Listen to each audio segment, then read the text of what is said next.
Vous vous demandez ce qu'il advient de tous ces appareils électro collectés par Récupel. Jetons un regard en coulisses.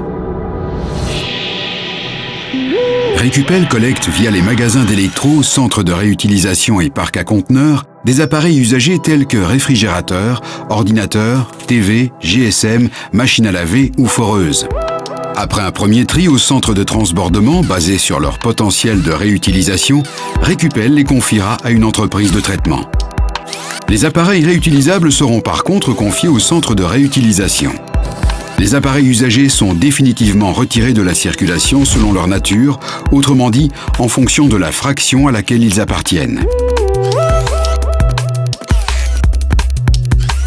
Les appareils subissent d'abord une dépollution manuelle qui élimine toutes les substances dangereuses. Les réfrigérateurs et congélateurs peuvent par exemple contenir des gaz fréons ou CFC. L'huile et les gaz sont extraits du compresseur, triés puis recueillis afin d'empêcher les gaz CFC d'accroître le trou dans la couche d'ozone et l'effet de serre. Les condensateurs sont extraits des machines à laver car ils renferment des huiles pouvant contenir des PCB. Si celles-ci devaient atteindre les nappes phréatiques, elles constitueraient un danger pour la santé publique. De nombreux appareils électro fonctionnent sur batterie. Or, celles-ci contiennent du cadmium, un métal très nocif lorsqu'il se répand dans le sol car il y pollue les plantes mangées par les animaux destinés à la consommation. Les tubes cathodiques extraits des télévisions et moniteurs contiennent du verre composé de plomb et de barium ainsi qu'une poudre métallique luminescente. Il s'agit donc de déchets dangereux. La dernière étape consiste à extraire les éléments contenant des métaux nobles tels que l'or, l'argent et le titane. Ils fourniront de nouvelles matières premières pures.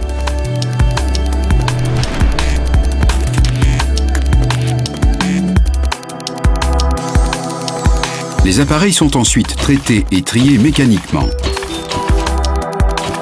Les appareils démantelés sont comprimés dans une déchiqueteuse, une sorte de mixeur géant. Ils suivent ensuite un circuit déterminé.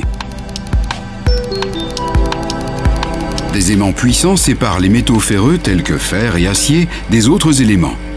Ces pièces métalliques peuvent immédiatement être réutilisées comme nouvelles matières premières. Des champs magnétiques générés par un courant électrique séparent les métaux non ferreux tels que l'aluminium des autres matériaux tels que le PVC. La technique de passage d'air sépare les matériaux plus légers des matériaux plus lourds et aspire la poussière. Divers types de tables de séparation densimétriques font couler les matériaux lourds tels que le verre et laissent flotter les matériaux plus légers tels que le plastique. Tous les matériaux récupérés sont désormais prêts à être réutilisés comme nouvelles matières premières.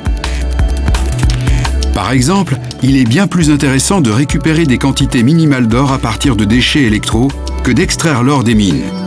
Saviez-vous qu'une tonne de GSM fournit ainsi 300 grammes d'or, alors qu'une tonne de minerais aurifères n'en fournit que 3? Le circuit des matériaux est bouclé dès l'instant où les matières premières récupérées sont réutilisées dans de nouveaux produits, matériaux et énergie.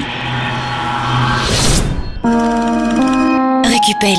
Pour un environnement de qualité, recyclons.